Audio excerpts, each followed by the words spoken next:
Imagina que você tá no aeroporto pronto pra pegar um avião pra algum lugar e de repente você vê alguém correndo sem razão nenhuma e essa pessoa acaba indo em direção a uma floresta e do nada ela desaparece. Qual seria a sua reação? Hoje eu vou contar pra vocês o misterioso caso de Lars Mittank, um jovem que estava em viagem com os amigos dele. Do nada ele acabou desaparecendo sem deixar qualquer rastro. Bom, já deixem um like, se inscrevam aqui no canal e bora pra essa história. Lars Joachim Mittank nasceu em 19 de fevereiro de 1986. Na Alemanha. E ele era filho único de Sandra Mittank. E a vida dele era até que tranquila. Ele sempre teve boa aparência, era atlético e praticava vários esportes. A vida dele era de boa. No final de junho de 2014, os amigos dele convidaram ele para fazer uma viagem para a Bulgária. E ele aceitou. E quando eles chegaram lá, eles se hospedaram no Resort Golden Sands, um local bem popular, entre jovens que gostam de festas e bebidas baratas. Quando já estava quase no fim da viagem, no dia 6 de julho, o Lars ele estava em um bar com os amigos dele e em um determinado momento, ele acabou se envolvendo em uma confusão com alguns turistas alemães, simplesmente porque eles torciam para times diferentes de um esporte lá. Porém, essa briga não foi nada séria assim, foi só um bate-boca ali e acabou. Como já estava quase amanhecendo, o Lars e os amigos dele foram embora do bar. Eles decidiram voltar pro hotel. Só que no meio do caminho, eles sentiram fome e decidiram parar para comprar um lanche. O Lars, ele não estava com fome, então ele ficou um pouco distante dos amigos dele enquanto eles compravam os lanches. Bom, depois que eles compraram tudo, eles continuaram o caminho deles até o hotel. Só que no caminho de volta pro hotel, os amigos dele perceberam que o Lars não estava mais ali perto deles. Ele tinha sumido. Eles ficaram um tempo procurando por ele, mas não tinha nenhum sinal dele. Então eles desistiram e decidiram voltar pro hotel. Muito bons amigos, né? Eu achei muito bons amigos, muito bons. Ah, nosso amigo ele desapareceu. Amanhã a gente resolve, depois a gente resolve isso aí. No dia seguinte, pela manhã, o Lars acabou aparecendo. E ele contou para os amigos o que tinha acontecido enquanto ele esteve desaparecido. O Lars disse que ele acabou se envolvendo em uma briga. E segundo ele, alguns homens búlgaros encurralaram ele. Provavelmente amando daqueles turistas com quem ele tinha discutido antes. E um desses homens com quem ele brigou, bateu nele, bem perto do ouvido. A princípio, os amigos dele não acreditaram nessa história, porque aparentemente não tinha nenhum sinal de luta. Não parecia que ele tinha brigado. Porém, o Lars ele estava sentindo muita dor de ouvido. E ele também não estava conseguindo ouvir direito. O que, claro, deixou ele bem preocupado. Como ele e os amigos dele estavam perto de ir embora, o Lars até pensou em pegar o voo de volta e ver o que era essa dor no país dele mesmo, na Alemanha. Só que ele pensou que a altitude poderia piorar a situação dele. Ele foi até o pronto-socorro e ele acabou descobrindo que ele tinha rompido o tímpano. E quando os amigos dele notaram a situação dele, eles disseram que ficariam junto com ele por mais um tempo, ali no país. Mas o Lars, ele disse que estava tudo certo, que eles poderiam voltar para a Alemanha, estava tudo bem. O médico que atendeu o Lars disse que ele precisava fazer logo uma cirurgia, afinal o tímpano dele tinha rompido. Mas o Lars achou que era melhor fazer essa cirurgia no país dele, na Alemanha. Preocupado com o risco de uma infecção por conta do voo, o médico que atendeu ele recita um remédio chamado Cerufoxima. O Lars acabou ficando na Bulgária e os amigos dele acabaram voltando para a Alemanha, no dia 7 de julho. E ele decidiu se mudar para um hotel mais barato. Ele foi para o Hotel Color, que ficava mais próximo do aeroporto.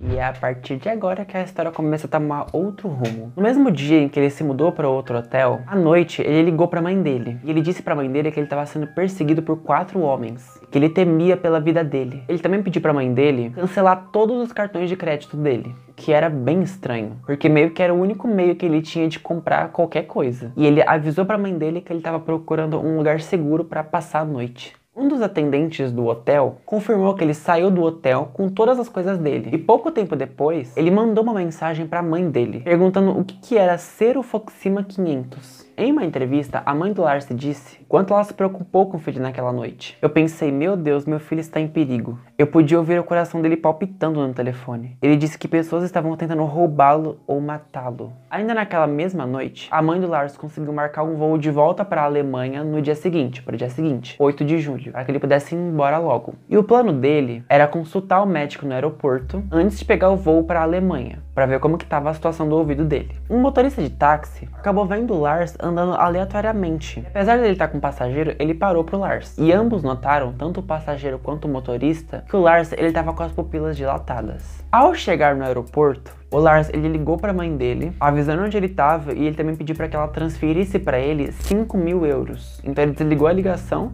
e foi em direção a uma clínica no aeroporto. Ele foi atendido pelo Dr. Costa Koztov. Esse doutor sugeriu para ele que ele esperasse de 7 a 10 dias antes de pegar o voo. Ele examinou o ouvido do Lars e receitou alguns medicamentos para dor. O médico relatou que o Lars estava muito nervoso e que ele estava repetindo para si mesmo: eu não quero morrer aqui, eu tenho que ir embora daqui. Mas até aí estava tudo tranquilo. Até que em um certo momento chegou um homem que estava vestido como trabalhador de construção. Ele entrou ali na clínica e assim que o Lars viu esse homem, ele ficou ainda mais agitado. E ele simplesmente saiu correndo, deixando todos os pertences dele para trás.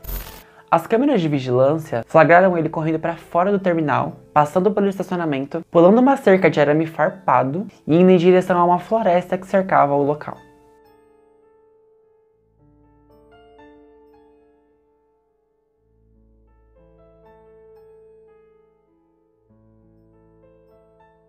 E depois disso, ele simplesmente sumiu.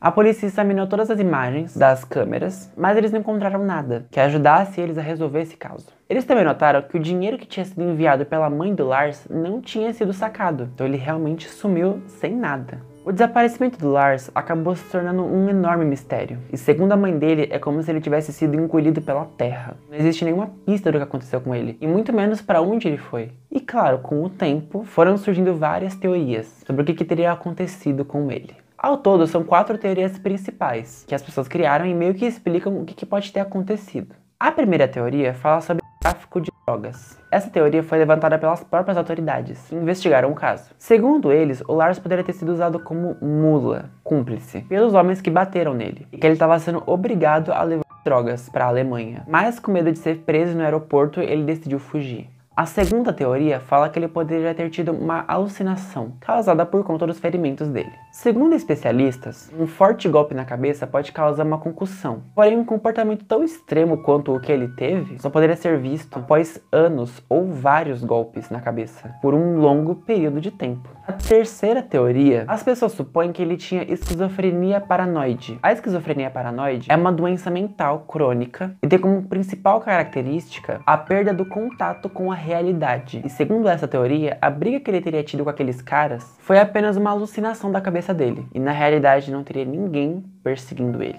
E por último, na quarta teoria, sugerem o tráfico de pessoas. Essa teoria supõe que o Lars foi vítima de tráfico humano. Segundo o Parlamento Europeu, a Bulgária é o segundo país na Europa com o maior número de vítimas de tráfico humano. Bom, o fato é que ninguém sabe o que realmente aconteceu com o Lars. E ninguém sabe se alguma dessas teorias é de fato válida. Então esse caso continua um completo mistério, até os dias de hoje. Bom, gente, esse é o caso de hoje. Comenta aqui embaixo o que vocês acharam de toda essa história. E me digam o que vocês acham que pode ter acontecido com o Lars e pra onde ele foi. E também já deixem um like e se inscrevam aqui no canal também. Bom, o vídeo foi esse e eu espero que vocês tenham gostado.